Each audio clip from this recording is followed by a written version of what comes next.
نحمده ونصلي على رسوله الكريم أما بعد فأعوذ بالله من الشيطان الرجيم بسم الله الرحمن الرحيم ورفعنا لك ذكرك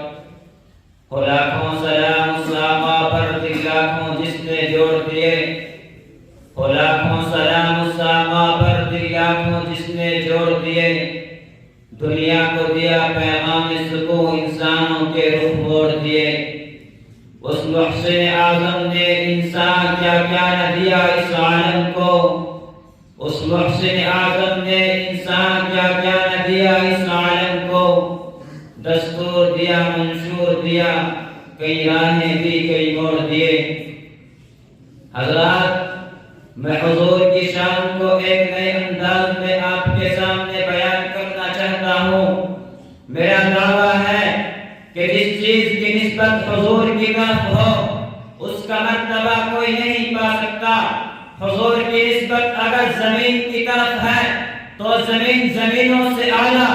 علاقے کی طرف ہے تو علاقہ علاقوں سے اعلیٰ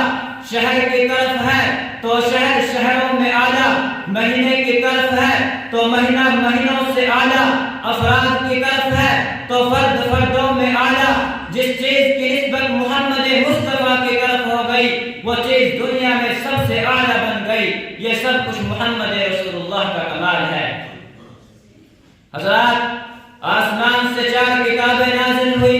ان کتابوں اور قرآن کے اترنے میں فرق کیا ہے ذرا دیکھیے کہ جب حضرت موسیٰ پہ تورات اترنے لگی تو اللہ نے موسیٰ کو حکم دیا کہ موسیٰ طور پہاڑ پہ جاؤ حضرت موسیٰ تورات بھیجنے کے لیے طور پہاڑ پہ گئے اور جب حضرت داؤد کو زبور اترنے لگی تو اللہ نے داؤد کو حکم دیا کہ داؤد معبد خانے میں بیٹھو حضرت داؤد زبور لینے کے لیے معبد خانے میں بند ہو گئے اور اسی طرح حضرت عیسیٰ بھی انجیل لینے کے لیے معبد خانے میں بند ہو گئے یعنی سب انبیاء کتاب کے پیچھے گئے لیکن جب محمد رسول اللہ کی باری آئی تو حضور کو دیکھو کہ حضور مکہ میں ہے تو قرآن مکہ میں گیا حضور بدر میں ہے تو قرآن بدر میں گیا حضور طائف میں ہے تو قرآن طائف میں گیا حضور بازار میں ہے تو قرآن بازار میں گیا حتیٰ کہ حضور عائشہ کے بستر پہ تو قرآن بھی عائشہ کے بستر پہ گیا حضرات یہی تو معنی ہے وَرَفَعْنَا لَكَ ذِكْرَكَ یعنی نبی چلتا ہے قرآن بولتا ہے نبی اڑتا ہے قرآن بولتا ہے نبی مسجد میں ہے قرآن بولتا ہے نبی غار میں ہے قرآن بولتا ہے نبی صحابہ کو سینے سے لگاتا ہے قرآن بولتا ہے نبی اولاد سے پیار کرتا ہے قرآن بولتا ہے ہاں نبی کی ایک ادا پہ قرآن بولا ہے میرے نبی کی قلب مبارک کا ذکر آیا قرآن نے علم نشرح لک صدرک کہا میرے نبی کی زبان میرے نبی کی کمر کی باری آئی قرآن نے الذی انقض ظہرک کہا میرے نبی کے چہرے کی باری آئی قرآن نے والضحیٰ کہا میرے نبی کی زلفوں کی باری آئی قرآن نے واللیل کہا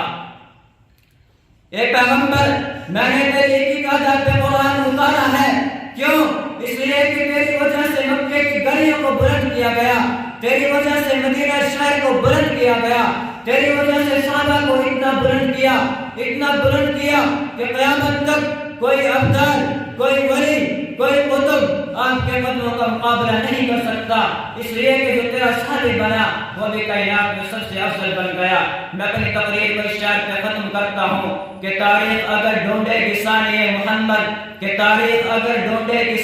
محمد ثانی تو بڑی چیز ہے سایہ بھی نہ ملے گا وما علینا الا البلاغ